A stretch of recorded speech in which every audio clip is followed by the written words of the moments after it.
వెంకటేశాయ అఖిలాత్మగుణోదారా అఖిలాతృణచనోదరా గోవింద గోవింద.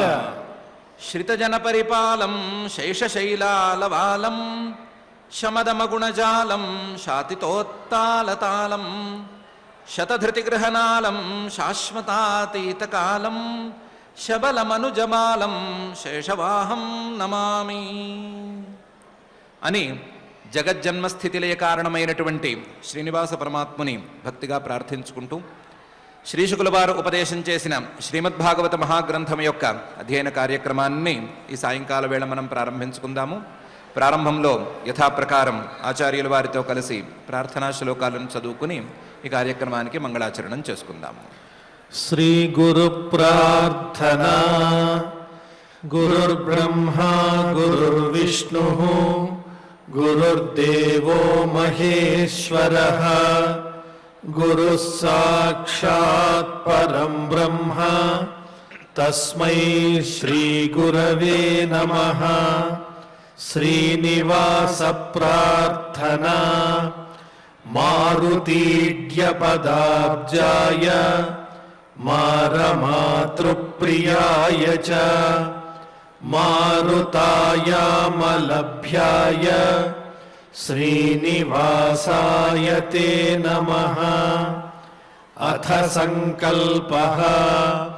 శ్రీమదాదివరాహ క్షేత్రే విరాజమానస్య నిత్యశుద్ధ బుద్ధ ముక్త స్వభావస్య లీలాగృహీత విగ్రహస్య శ్రీ పద్మావతీ జానేః అనుగ్రహేణ అస్మాకం సర్వేషాం బుద్ధిశుద్ధ్యర్థం విద్యాభివృద్ధ్యర్థం భక్తి జ్ఞాన వైరాగ్యాది తదనుకూల సర్వసంపత్ సమృద్ధ్యర్థం శ్రీ పరమేశ్వర ప్రీత్యర్థం శ్రీమద్భాగవత పాఠం కరిష్యామహే.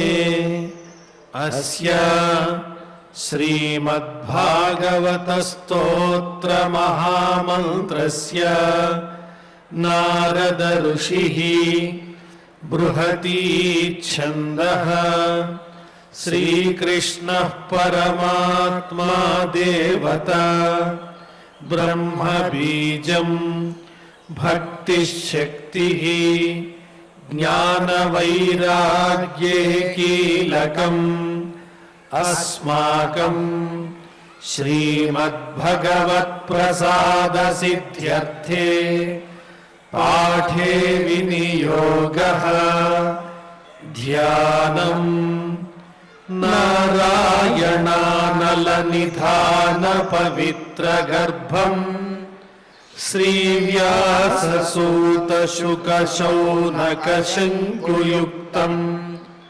సత్కారపూర్వచిరసేవనలభ్య భావం జ్ఞానారణిం మథత భాగవతం మహాంతం.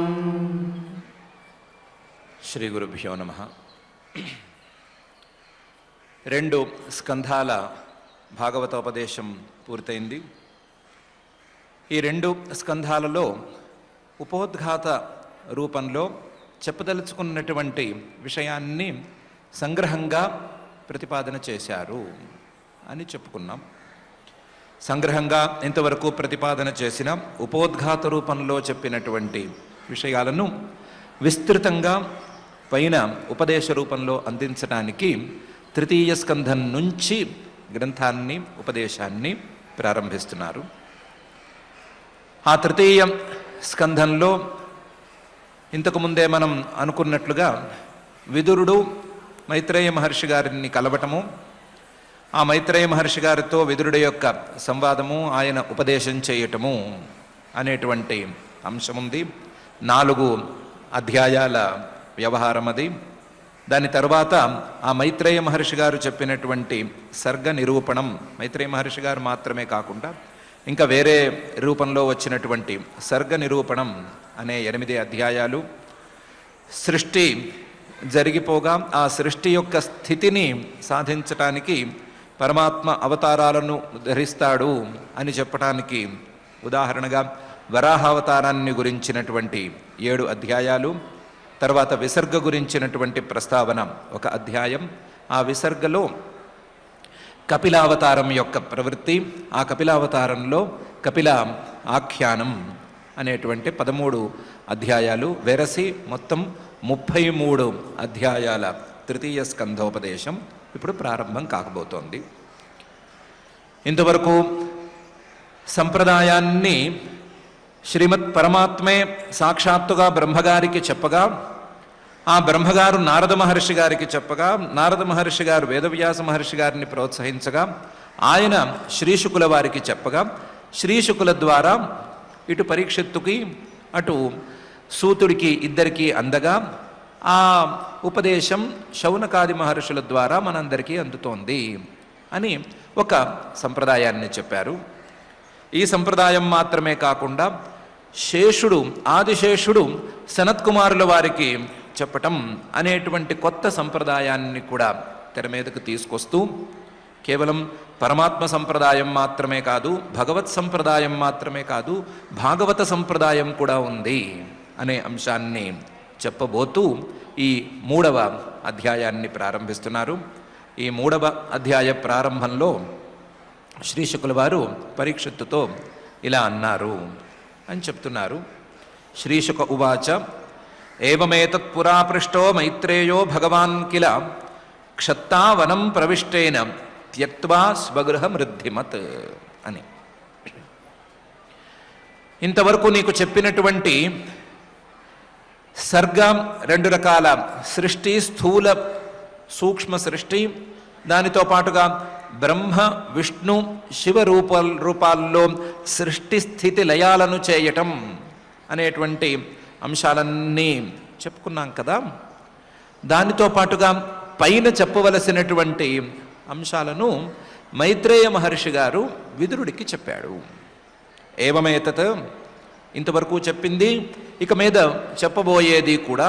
ఏతత్ పురా, ఒకప్పుడు పృష్ట మైత్రేయ, విదురుడు గారు మైత్రేయ మహర్షి గారిని అడిగితే భగవాన్ కిల, ఆ పూజ్యుడైనటువంటి మైత్రేయ మహర్షి గారు ఆయనకు సమాధానం చెప్పాడు. ఏవమేతత్ పురా పృష్టో మైత్రేయో భగవాన్ కిల క్షత్రా వనం ప్రవిష్టేన త్యక్త్వా స్వగృహమృద్ధిమతు.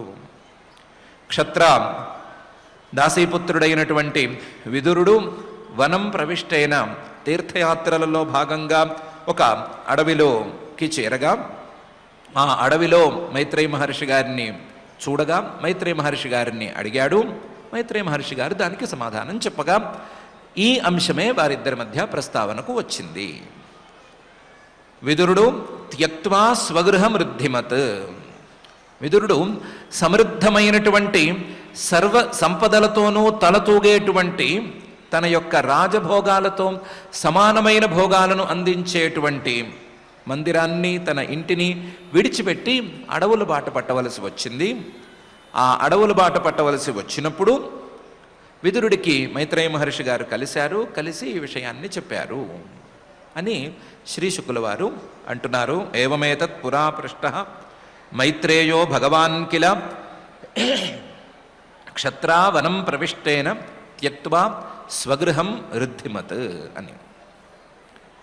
ఇందులో ఒక చిన్న సూచననైతే ఉంచారు, ప్రశ్నకు కావలసినటువంటి బీజాన్ని ఉంచారు. చక్కగా అంత సమృద్ధమైనటువంటి ఇల్లు ఉండగా ఆ ఇంటిని విడిచిపెట్టి ఈయన అడవులను ఎందుకు పట్టుకుపోయాడు, అడవులకు ఎందుకు వెళ్ళాడు విదురుడు అనే ప్రశ్నకి కావలసిన బీజాన్ని ఉంచారు. కానీ ఒక్కొక్కప్పుడు ఆ ఫ్లోలో వెళుతున్నప్పుడు ఆ ప్రశ్న బీజం ఎదుటివారికి సరిగ్గా పట్టచ్చు, పట్టకపోవచ్చు. అందువల్ల ఈ విదురుడి యొక్క ఇంటి యొక్క మాహాత్మ్యాన్ని, ఆయన ఇల్లు విడిచిపెట్టి వెళ్ళటానికి అసలు కారణమే లేదు అనేటువంటి అంశాన్ని పై శ్లోకంలో మరింత బలంగా చెప్తున్నారు. యద్వా అయం మంత్రకృద్వో భగవాన్ అఖిలేశ్వర పౌరవేంద్ర గృహం హిత్వా ప్రవివేశాత్మసాత్కృతం అని. విదురుడి యొక్క ఇల్లు సామాన్యమైన ఇల్లు కాదు, అది చిన్న ఇల్లు కాదు. యద్వా అయం, ఆ ఇంటికి ఓ మంత్రకృత్, మీ తాతల యొక్క దూత, మీ తాతలకు దూత్యం చేయటానికి, రాయబారం చేయటానికి హస్తినాపురానికి వచ్చినటువంటి ఆ భగవాన్ శ్రీకృష్ణ పరమాత్మ, అఖిలేశ్వర, అన్నిటికీ ఈశ్వరుడు, అన్నిటికీ రాజైనటువంటి వాడు, ఆయన హస్తినాపురానికి మీ తాతల తరపున రాయబారం నడపటానికి వచ్చినప్పుడు యద్వా అయం మంత్రకృద్వో భగవాన్ అఖిలేశ్వర పౌరవేంద్ర గృహం హిత్వా, దుశ్శాసనుడి యొక్క ఇంటిలో ఆయనకు బస ఏర్పాటు చేశారు. అప్పుడు దుశ్శాసనుడి ఇల్లు దుర్యోధనుడి ఇల్లు కంటే కూడా చాలా అందంగా ఉంటుంది, చాలా బాగుంటుంది, అది శ్రీకృష్ణ పరమాత్మకు సౌకర్యవంతంగా ఉంటుంది అని ధృతరాష్ట్ర మహారాజు గారే చెప్పారు. చెప్పినా సరే అటు ధృతరాష్ట్ర మహారాజు గారి ఇంటికి వెళ్లకుండా, దాన్ని ఒప్పుకోకుండా, రాయబారం నడపడానికి సౌకర్యంగా ఉంటుంది అని దుర్యోధనుడి ఇంటికి వెళ్లకుండా, చాలా అందమైన ఇల్లు అని ఏర్పాటు చేసిన దుశ్శాసనుడి ఇల్లు పట్టించుకోకుండా పౌరవేంద్ర గృహం హిత్వా, హస్తినాపురంలో పెద్ద పెద్ద స్థాయిలో ఉండేటువంటి వీళ్ళ ఇళ్ళన్నిటినీ విడిచిపెట్టి ప్రవివేశ, ఆ ఇంటికే వెళ్ళాడు. ఆ విదురుడి ఇంటికే శ్రీకృష్ణ పరమాత్మ వెళ్ళాడు. ఏ ఇంటికైతే శ్రీకృష్ణ పరమాత్మ వెళ్ళాడో ఆ ఇంటిని కూడా ఈయన విడిచిపెట్టి అడవుల్ని పట్టుకుని పోయాడు. ప్రవివేశ ఆత్మసాత్కృతం, కేవలం ఏదో వ్యవహారం కోసం విదురుడి ఇంటికి వెళ్ళలేదు. ఏదో రాయబారానికి వచ్చాను కాబట్టి, రాయబారానికి వచ్చినప్పుడు ఆ ధృతరాష్ట్ర మహారాజు గారి యొక్క ముఖ్యుడైనటువంటి మంత్రితో కలవాలి అనేటువంటి అభిప్రాయంతో ఏమీ వెళ్ళలేదు. శ్రీకృష్ణ పరమాత్మ వ్యవహారం కోసం ఒకరిని పట్టించుకోవాల్సిన అవసరం ఆయనకు లేదు. ఆత్మసాత్కృతం, తనకు ఆత్మీయుడు అని అనుకుని, తనకు చాలా కావలసినవాడు, దగ్గరవాడు, భక్తుడు అని అనుకుని ఆయన దగ్గరకు వెళ్ళాడు, వాళ్ళ ఇంటికి వెళ్ళాడు. ఆత్మసాత్కృతం, పూర్తిగా తనవాడు అని అనుకుని, తనకు చెందినవాడు, తనలోనివాడు అని అనుకుని విదురుడి ఇంటికి వెళ్ళాడు. అలా తనవాడు అనుకుని విదురుడి ఇంటికి వెళ్ళినటువంటి ఇల్లు అది. అలాంటి ఇంటిని కూడా విదురుడు విడిచిపెట్టి తీర్థయాత్రలు అనేటువంటి నెపంతో అడవులను పట్టిపోయాడు అని శ్రీశుకుల వారు యద్వా అయం మంత్రకృద్వో భగవాన్ అఖిలేశ్వర పౌరవేంద్ర గృహం హిత్వా ప్రవివేశ ఆత్మసాత్కృతం అనే శ్లోకంలో అంటున్నారు. ఈ మాట వినంగానే రాజోవాచ, పరీక్షిత్తు గారికి ప్రశ్న తట్టింది. ఏమండి, కుత్ర క్షత్తుర్భగవతా మైత్రేయేణాస సంగమః కదా వా సహ సంవాదః ఏతద్వర్ణయ నః ప్రభో అని. కుత్ర క్షత్తుర్భగవతా మైత్రేయేణ ఆస సంగమః. క్షత్తుః విదురుడికి, మైత్రేయేణ మైత్రేయుడితో సంవాద, పరస్పరం కలిసి మాట్లాడుకోవటం అనేటువంటిది కుత్ర, ఏ ప్రాంతంలో జరిగింది? కుత్ర క్షత్తుర్భగవతా మైత్రేయేణ ఆస సంగమః, ఏ ప్రాంతంలో వీళ్ళిద్దరూ కలిశారు, ఏ విషయం మీద వీళ్ళిద్దరూ మాట్లాడుకున్నారు, కుత్ర ఏ విషయం గురించి వీళ్ళిద్దరూ సంగమః మాట్లాడుకున్నారు, ఏ ప్రాంతంలో కలిశారు, ఏ విషయం గురించి మాట్లాడుకున్నారు. కుత్ర క్షత్తుర్భగవతా మైత్రేయేణ ఆస సంగమః కదా వా సహ సంవాదః, వారిద్దరూ ఎప్పుడు కలిశారు, ఎప్పుడు కలిసి మాట్లాడుకున్నారు. కదా వా సహ సంవాదః, వారిద్దరూ కలిసిందెప్పుడు, కలిసి మాట్లాడుకున్నది ఎప్పుడు? ఇవన్నీ కూడా ఏతద్ వర్ణయ న ప్రభో. ప్రభో, నీకు తెలియనిది అంటూ ఏమీ లేదు, నేనేదో మాత్రమే చెప్తాను, మిగతా జరిగిన కథలు ఇవన్నీ నాకేం తెలుసు అని అడిగేందుకు నీకు అవకాశం లేదు. నువ్వు సర్వజ్ఞుడివి, ప్రభువి, సర్వసమర్థుడివి నువ్వు. అందువల్ల జరిగిందేమిటో నీకు తెలుసు. వాళ్ళిద్దరూ ఒకవేళ ఏకాంతంలో సంభాషించుకున్నా సరే నీకు తెలుస్తుంది, నీవు సర్వజ్ఞుడివి కాబట్టి ఏతద్వర్ణయ నః ప్రభో, ఇవన్నీ కూడా మాకు వర్ణించి చెప్పు. కేవలం నాకే కాదు, వినేవాళ్ళు చాలామంది ఉన్నారు కాబట్టి మా అందరికీ వర్ణించి చెప్పు అని పరీక్షిత్ గారు అన్నారు. కుత్ర క్షత్రుర్భగవత మైత్రేయేణ సంగమ కదా వా సహ సంవాద ఏతద్వర్ణయ నః ప్రభో అనే ఈ శ్లోకంలో. వాళ్ళిద్దరూ ఏదో మాట్లాడుకుంటే నీకెందుకు అని అడగటానికి వీల్లేదు. ఫస్ట్ ఆఫ్ ఆల్ నువ్వే చెప్పావు ఏవమేతత్పురా పృష్టో మైత్రేయో భగవాన్ కిల అని, కాబట్టి అది ఉండనే ఉంది. దానితో పాటుగా నహ్యల్పార్థోదయస్తస్య విదురస్య అమలాత్మనః తస్మిన్ వరీయసి ప్రశ్న సాధుబాధోపబృంహిత, ఇది కూడా కారణమే అని పరీక్షిత్ గారు అంటున్నారు. విదురుడు మైత్రేయ మహర్షి గారిని ప్రశ్నించాడు అంటున్నావు కదా, ఆయన ప్రశ్న వేశాడు కదా. ఒకసారి గనక మైత్రేయ మహర్షి గారి లాంటి వాళ్ళని విదురుడి లాంటి వాడే గనక ప్రశ్న వేస్తే ఆ ప్రశ్న తాలూకు ప్రయోజనం, ఆ ప్రశ్నకు వచ్చేటువంటి సమాధానం తక్కువ స్థాయిలో ఉండటానికి వీల్లేదు. నహి అల్పార్థోదయ, చాలా తక్కువ స్థాయి ప్రయోజనం అనేది ఆ ప్రశ్నకు ఉండటానికి వీల్లేదు. ఎందుకు అంటే తస్య విదురస్య అమలాత్మనః, ఈ ప్రశ్న వేసింది అమలాత్ముడు అంటే నిర్మలమైనటువంటి మనస్సు కలిగిన వాడు విదురుడు. నిర్మలమైనటువంటి మనస్సుతో విదురుడే గనక ప్రశ్న వేస్తే ఆ ప్రశ్నకు సమాధానం చాలా తక్కువ స్థాయిలో ఉండటానికి వీల్లేదు, దాని ప్రయోజనం తక్కువ స్థాయిలో ఉండటానికి వీల్లేదు. ఇది కాకుండా తస్మిన్ వరీయసి ప్రశ్న, ఆ ప్రశ్న వేసింది ఎవరిని చూసి వేశాడు అంటే మైత్రేయ మహర్షి గారిని వేశాడు. ఆయన తక్కువవాడా? ఆయన వరీయాన్, శ్రేష్ఠులలో కల్లా శ్రేష్ఠుడు, గొప్పవారులలో కల్లా కూడా గొప్పవాడు. అలాంటి మైత్రేయ మహర్షి గారినే గనక ప్రశ్న వేస్తే ఆ ప్రశ్నకు వచ్చేటువంటి సమాధానం తక్కువ స్థాయిలోనో తక్కువ స్థాయి ప్రయోజనంతోనో ఉండటానికి అవకాశం లేదు. తస్మిన్ వరీయసి ప్రశ్న. ఈ రెండు అంశాలు మాత్రమే కాకుండా సాధువాదోపబృంహిత, ఈ ప్రశ్న సాధువులు చాలా బాగుంది అని మెచ్చుకునేటువంటి స్థాయిలో ఉంది. సాధు, ఈ ప్రశ్న చాలా బాగుంది అనేటువంటి స్థాయిలో ఉంది అని తెలిసిపోతోంది. ఎందుకంటే వేసినవాడు సామాన్యుడు కాడు, విదురస్య అమలాత్మనః. ఇంతేకాదు సాధువాదోపబృంహిత, ఎవరిని వేశాడు? చాలా మంచివాడిని వేశాడు, ఆయన సమాధానం చెప్పేటట్లుగా వేశాడు. మైత్రేయ మహర్షి గారు సాధువు, ఆయన దానికి సమాధానం చెప్పేటట్లుగా ఈ ప్రశ్న ఉంది. కాబట్టి సాధువాదోపబృంహిత.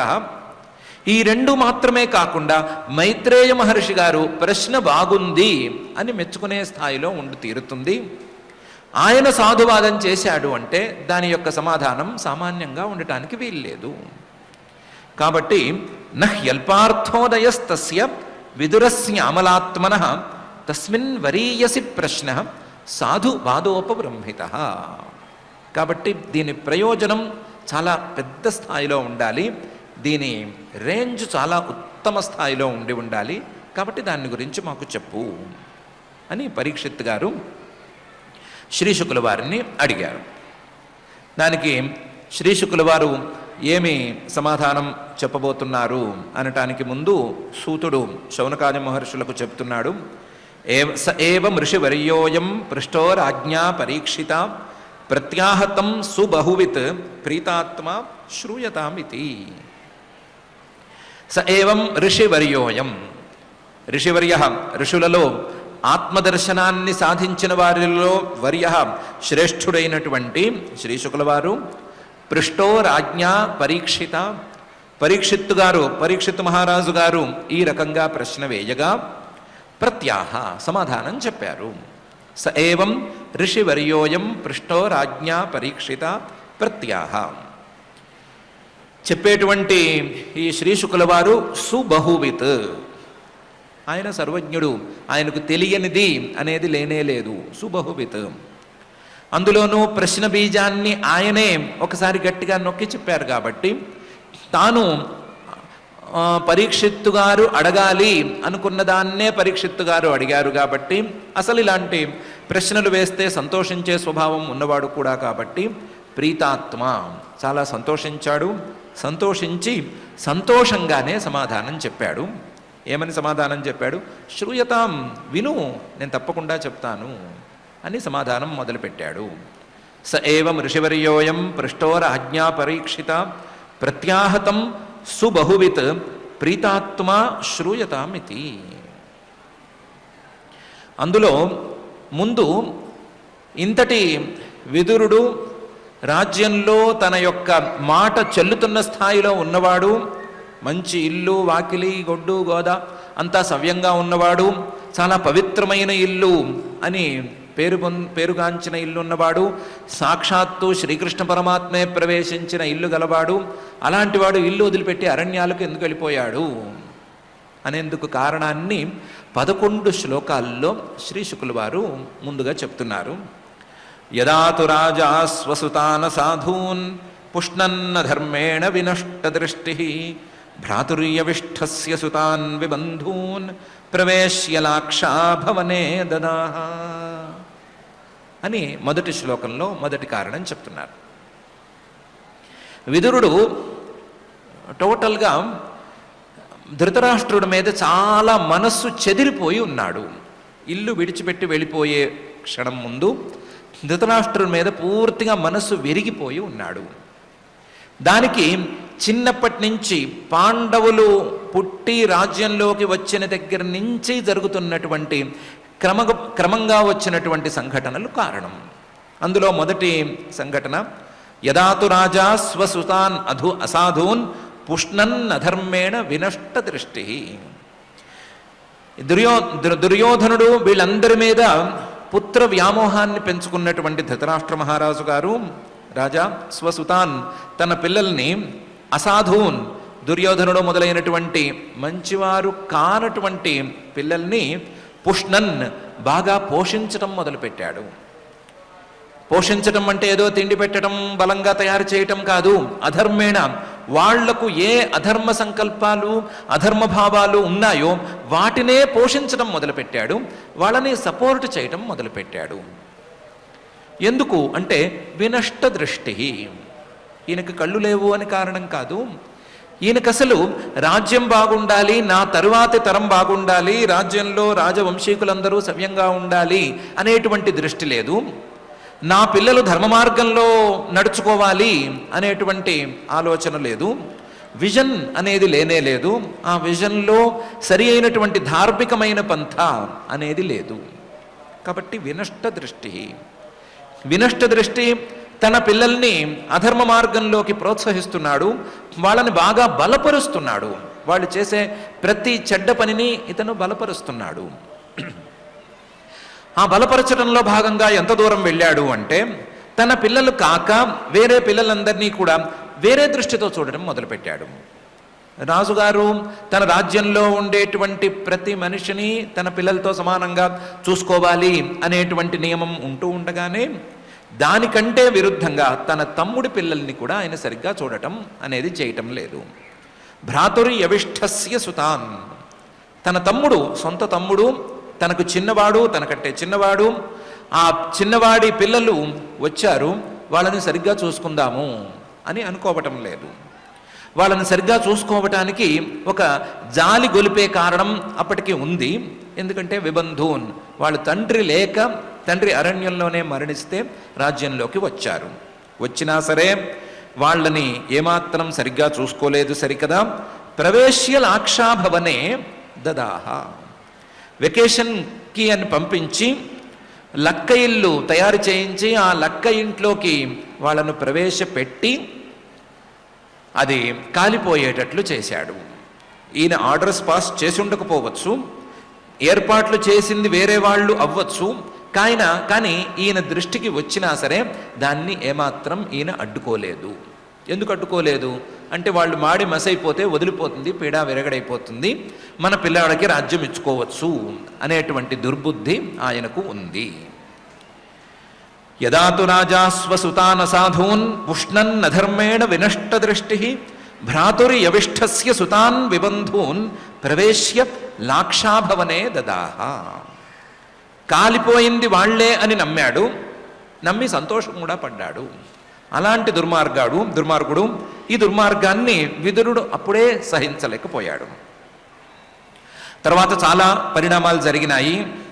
వాళ్ళు ఎక్కడెక్కడో తిరిగి మొత్తానికి ఒక రాజకన్యను పట్టి పెళ్లి చేసుకొచ్చారు. తర్వాత వాళ్లకు ఆస్తి ఇవ్వవలసి వచ్చింది. ఏదో పనికిరాని బంజరు భూమిని ఆస్తిగా ఇచ్చాడు. వాళ్ళు దాన్ని డెవలప్ చేసుకున్న తరువాత, రాజసూయ యాగం కూడా చేసేసుకున్న తరువాత, చాలా పెద్ద స్థాయికి వచ్చిన తరువాత మళ్ళీ ఈయనలో ఈర్ష్య అనేది ఇంకొకసారి బుసలు కొట్టింది. ఆ కొట్టడం అనేది ఎక్కడ చూపించాడు? యదా సభాయాం కురు దేవదేవ్యాః కేశాభిమర్శం సుతకర్మగర్హ్యం నవారయామాస నృపస్నుషాయాః స్వాశ్రైర్హరంత్యాః కుచకుంకుమాని. ఈ సందర్భంలో చేశాడు. జూదానికి పిలిచాడు. జూదానికి పిలవటం అనేది ఈయనకు తెలిసే జరిగింది. ఈయన ఆ సభలో ఉన్నాడు, జూదం జరిగినటువంటి సభలో ఉన్నాడు. ఓడిపోవటం లాంటివన్నీ జరిగిపోయినాయి. జరిగిపోయిన తర్వాత ద్రౌపదిని జుట్టు పట్టుకుని ఈడ్చుకుంటూ ధృతరాష్ట్రుడి యొక్క కుమారుడు రెండోవాడు దుశ్శాసనుడు తీసుకొచ్చాడు, సభలోకి తీసుకొచ్చాడు. యదా సభాయాం కురుదేవదేవ్యాః, ఆ సభలో కురుదేవుడు అంటే ఆయన కూడా రాజుగారు, సాటి రాజుగారు ధర్మరాజు గారు. ఆ ధర్మరాజు గారి యొక్క దేవి అంటే పట్టమహిషి, దేవి కృతాభిషేకాయాం అని కోశం. ఆవిడ ధర్మరాజు గారితో కలిసి సింహాసనంలో కూర్చుని పట్టాభిషేకం చేయించుకున్నటువంటి మహారాణి. ఆ మహారాణిని తన కొడుకు రెండో కొడుకు దుశ్శాసనుడు కేశాభిమర్శం జుట్టు పట్టుకుని ఈడ్చుకుని వస్తుంటే, అసలు జుట్టు మీద చేయి వేస్తే సుత కర్మ గర్హ్యం, తన పిల్లవాడు ఇలాంటి అక్కర్లేని పని, నింద్యమైన పని, నీచమైన పని చేయకూడదు అనేటువంటి అభిప్రాయం లేకుండా ఈయన వ్యవహరించాడు. కేశాభిమర్శం సుత కర్మ గర్హ్యం న వారయామాస, ఆయన దాన్నేమి ఏమాత్రం అడ్డుకోలేకపోయాడు, ఏమాత్రం అడ్డుకోలేదు. న వారయామాస. న వారయామాస అంటే పాపం ఈయన ముసలివాడు, కళ్ళు లేనివాడు, ఏం అడ్డుకుంటాడు అనటానికి వీల్లేదు. నృపః, ఆయన రాజుగారు, ఆయన ఆర్డర్ వేస్తే అందరూ ఆగిపోవాలి, అలాంటి పరిస్థితిలో ఉండాలి. కానీ ఆయన ఆర్డర్ సరిగ్గా వేయలేదు, అక్కడ ఆగిపోవటం అనేది కూడా జరగలేదు. పోనీ ఈవిడ కేవలం మహారాణి మాత్రమేనా? ఆ శత్రురాజు గారు ఎవరో ఉన్నారు, ఆ శత్రురాజు గారి భార్య, ఆవిడ్ని ఏదో అవమానించారు అనే పరిస్థితి ఉందా? కాదు.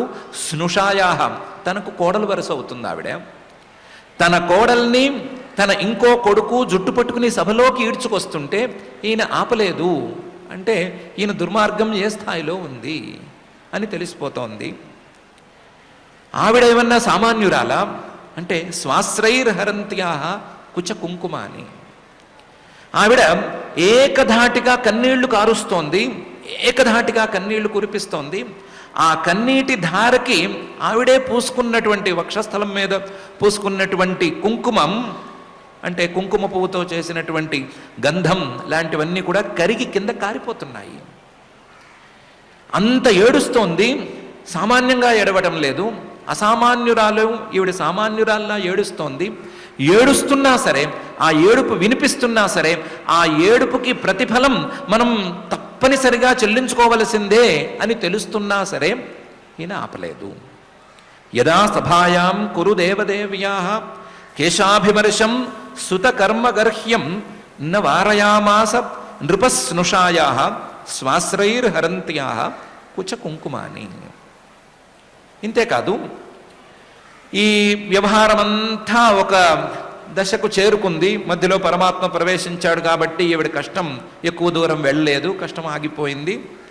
కానీ పాపం ఆవిడ భర్తలకు మాత్రం ఆ కష్టం అలాగే ఉండిపోయింది. 13 ఏళ్ల పాటు వనవాసం మొదలైనవి చేయవలసి రావటం, ఈ కష్టాలన్నీ భర్తలకు వచ్చినాయి. ఆ భర్తలు దాన్ని అంగీకరించారు. ఆ భర్తలలో కల్లా శ్రేష్ఠుడైనటువంటి ధర్మరాజు గారు ఏమాత్రం సంకోచించకుండా ఈ వనవాసం మొదలైన నియమాలన్నిటినీ పాటించాడు. పాటించి తిరిగి వచ్చాడు. తిరిగి వచ్చి నా రాజ్యం నాకిమ్మన్నాడు. నాకిమ్మన్నప్పుడు కూడా ధర్మరాజు గారికి ఈ ధృతరాష్ట్ర మహారాజు గారు రాజ్యం తిరిగి ఇవ్వటానికి ఒప్పుకోలేదు. ఒప్పుకోనిది దుర్యోధనుడు అని కనిపిస్తోంది. కానీ దుర్యోధనుణ్ణి ఒప్పించలేదు. అంటే రాజుగారు ఈయనే ఒప్పుకోలేదు అని అర్థం.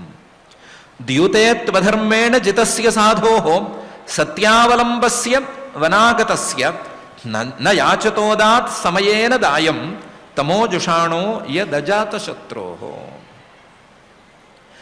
అసలు జరిగిందేమిటి? మాయాజూదం. ద్యూతేతు అధర్మేణ, ఏమి వాళ్ళేమి సవ్యంగా గెలిచింది కాదు, అసలు ద్యూతంలో గెలిచింది గెలుపు కూడా కాదు. అది కేవలం సరదా కోసమో లేకపోతే స్నేహం కోసమో చేసుకోవలసింది. అది ఆట. అది దాన్ని పందెంగా మార్చారు. పందెాన్ని అసలు రాజ్యానికే ముడిపెట్టేశారు. ముడిపెట్టి అధర్మంగా ద్యూతంలో గెలిచారు. ద్యూతేతు అధర్మేణ జితస్య, గెలిచిన వాళ్ళు మంచివాళ్ళు కారు, అధర్మంతో గెలిచారు. కానీ ఓడిపోయిన వాడు పాపం సాధువు, మంచివాడు ధర్మరాజు గారు. సత్యావలంబస్య, ఆయనేమి సత్యాన్ని దాటి వెళ్ళిపోయేవాడు కాదు, సత్యాన్నే పట్టుకుని వెళ్ళాడేవాడు.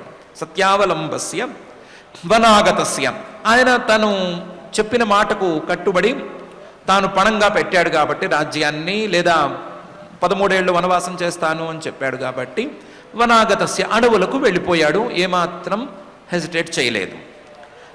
కానీ ఆయన మళ్ళీ తిరిగి వచ్చిన తరువాత అన్నీ పూర్తి చేసుకుని నియమాల ప్రకారమే అన్నీ పూర్తయిన తరువాత తిరిగి వస్తే న యాచతోదాత్ సమయేన దాయం, సమయేన ఇచ్చిన మాటకు కట్టుబడి నువ్వు గనక వనవాసము అజ్ఞాతవాసము పూర్తి చేసుకొస్తే నీకు మళ్ళీ తిరిగి రాజ్యం ఇస్తాము, అంతవరకు రాజ్యం ఇవ్వము అనే మాటకు కట్టుబడి వీళ్ళు తిరిగి రాజ్యాన్ని ఇవ్వలేదు. కానీ ధర్మరాజు గారేమీ తక్కువవాడు కాడు. ఆయన తన మాటకు కట్టుబడి ఉన్నాడు, సత్యం ప్రకారం నడుచుకున్నాడు. అది ధర్మమో ఇచ్చిన మాట ఇంతే అని మాటకు కట్టుబడి ఉన్నాడు.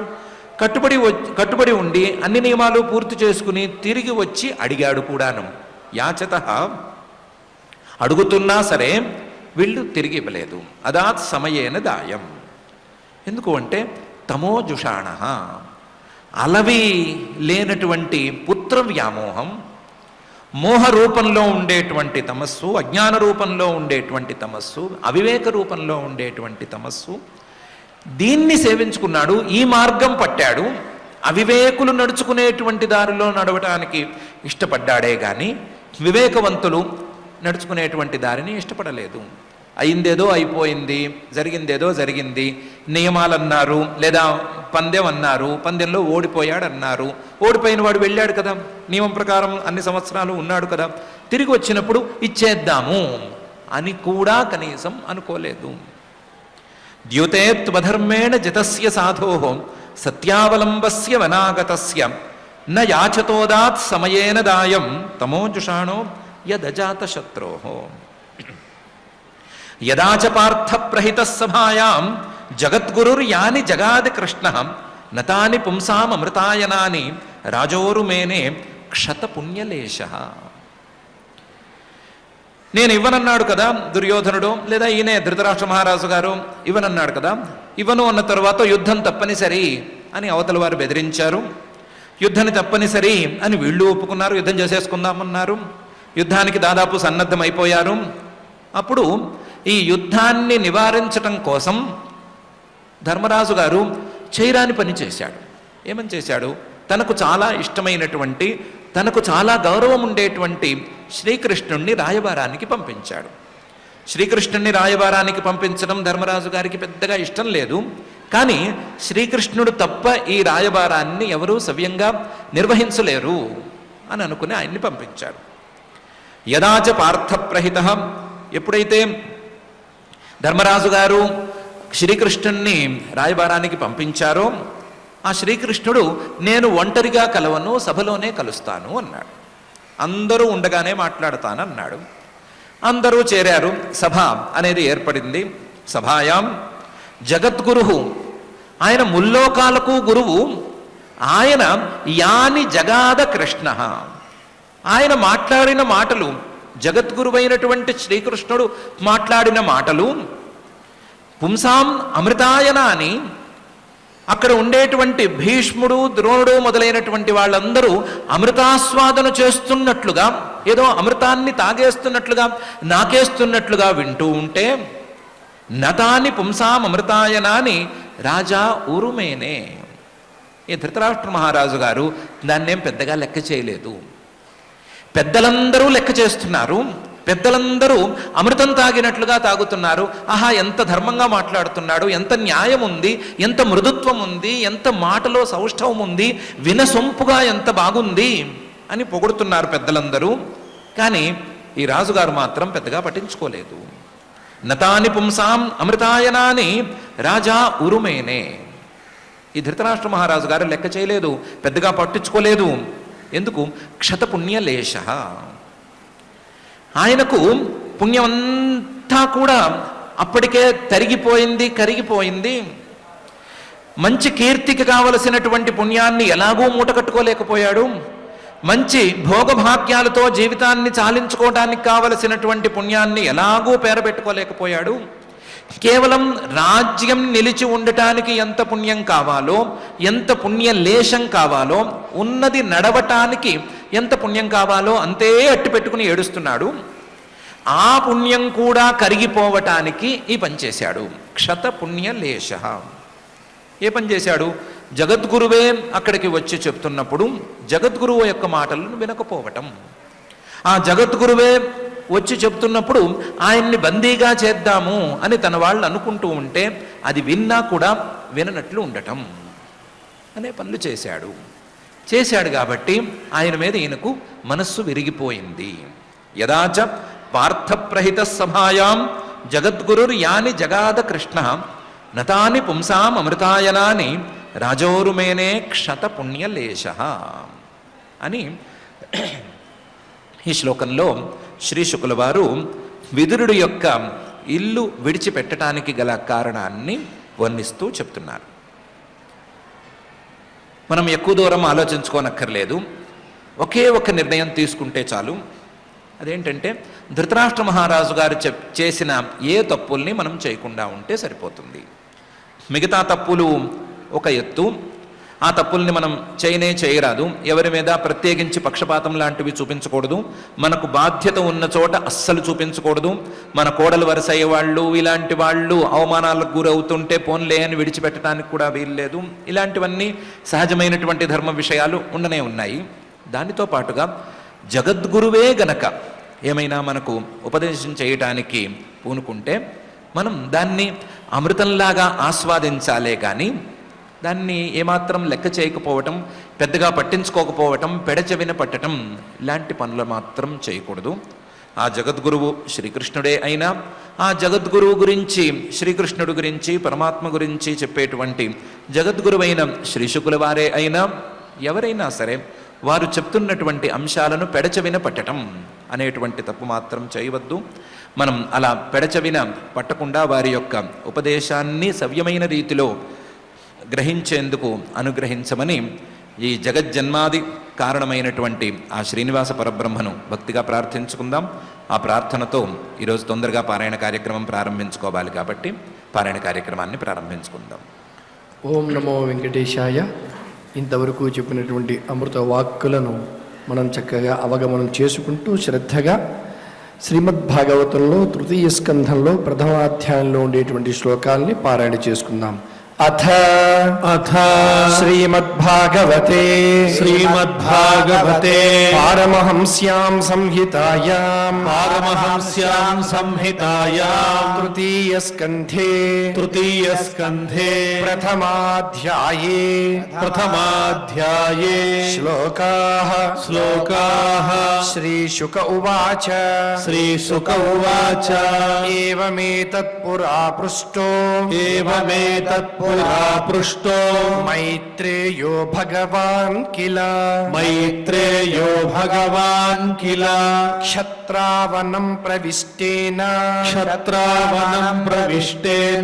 త్యక్త్వా స్వగృహమృద్ధిమత్ యద్వా అయం మంత్రకృద్వో భగవానఖిలేశ్వరః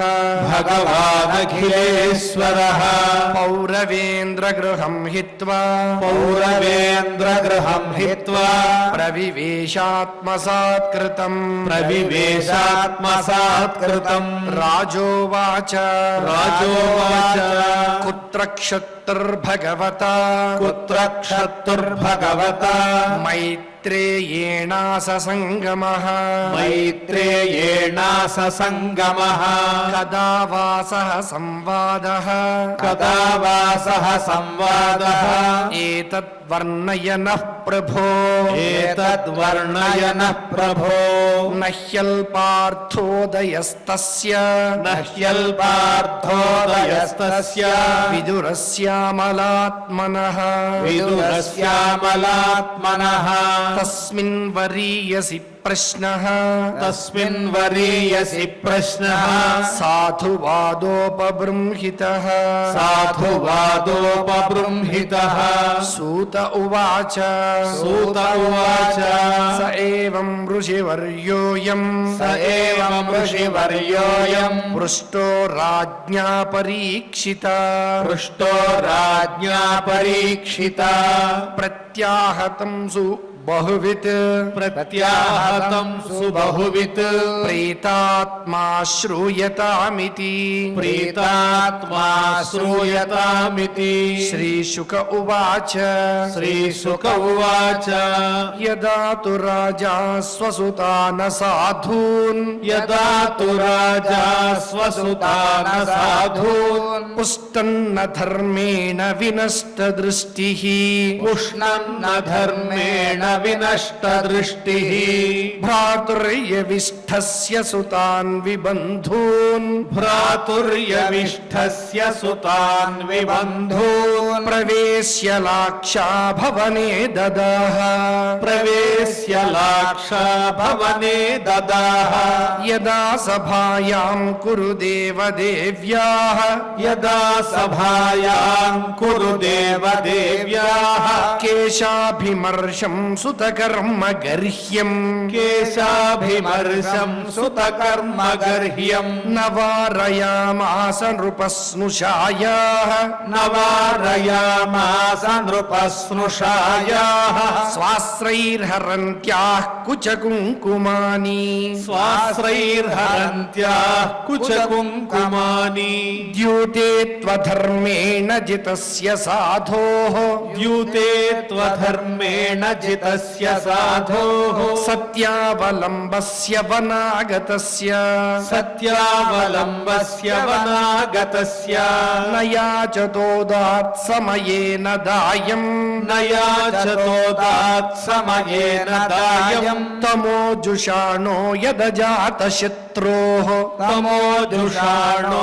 यदजातशत्रोः यदा च पार्थ प्रहितः सभायाम् यदा च पार्थ प्रहितः सभायाम् जगद्गुरुर्यानि जगाद कृष्णः जगद्गुरुर्यानि जगाद कृष्णः न तानि पुंसाममृतायनानि न तानि पुंसाममृतायनानि राजोरुमेने क्षतपुण्यलेशः राजोरुमेने क्षतपुण्यलेशः इति श्रीमद्भागवते श्रीमद्भागवते पारमहंस्यां संहितायाम् तृतीयस्कन्धे प्रथमाध्याये శ్లోకాః పారాయణ కార్యక్రమాన్ని భక్తి శ్రద్ధలతో పరిపూర్ణం చేసుకున్నాం. ఇప్పుడు అందరం కలిసి క్షమా ప్రార్థనాదులు పలుకుదాం. అథ క్షమా ప్రార్థన యదక్షరపద భ్రష్టం మాత్రాహీనం చ యద్భవేత్ తత్సర్వం క్షమ్యతాం దేవ నారాయణ నమోస్తుతే. అథ భగవత్ సమర్పణం కాయేన వాచా మనసేంద్రియైర్వా బుద్ధ్యాత్మనా వా ప్రకృతే స్వభావాత్ కరోమి యద్యత్ సకలం పరస్మై నారాయణాయేతి సమర్పయామి. అథ లోకక్షేమ ప్రార్థన సర్వే భవంతు సుఖినః సర్వే సంతు నిరామయాః సర్వే భద్రాణి పశ్యంతు మా కశ్చిద్ దుఃఖభాగ్ భవేత్.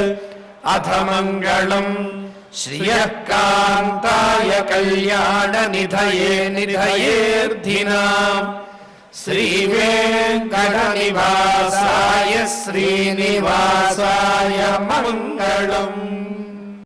సెరెనిటీ మోడల్ హై స్కూల్ విద్యార్థులకు అమ్మఒడి, సామాన్యులకు అందుబాటులో ఉన్న బడి సెరెనిటీ. మేడ్చల్ జిల్లాలో మేటిగా నిలిచి సాటిలేని ఫలితాలను సాధిస్తున్న #1 స్కూల్ సెరెనిటీ. మా ప్రత్యేకతలు ప్రతి విద్యార్థి పట్ల వ్యక్తిగత శ్రద్ధ, activity based learning and digital classrooms, computer lab, 100% ఫలితాలు, sports and cultural activities, yoga, abacus మరియు Vedic maths education. Please visit Serenity Model High School, Nagaram. Admissions are in progress. Call 040-271-46899 and 040-271-48699.